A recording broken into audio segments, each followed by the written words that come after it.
تعرف هذا الشخص من؟ أكيد لا، لأن إحنا دائما ما نتابع الحاجة التافهة والترندات السامجة. بس تعال أحكي لك قصة هذا الشاب.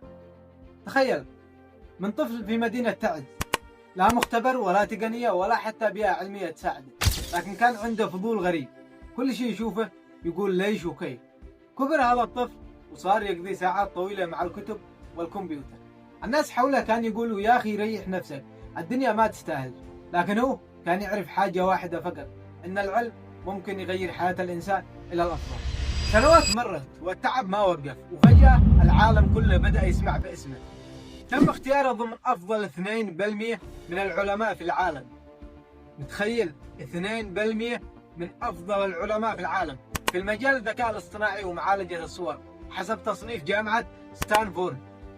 من شاب بسيط في تعز إلى عالم يذكر اسمه بين نخبة العلماء في العالم. هذا الشاب هو أمجد منير الشوافي، الذي جعل من المستحيل ممكن. والعبرة من القصة أحيانا المكان الذي تولد فيه ما يحدد نهايتك، لكن الشيء اللي يحدده فعلا هو أسرارك أنت. خليني أسألك سؤال صريح، لو أعطاك الله عقل وقدرة، هل تستخدمها عشان تبني نفسك ولا تضيعها في أشياء ما تسوى نفس الترندات السامجة تبعنا؟ السلام عليكم.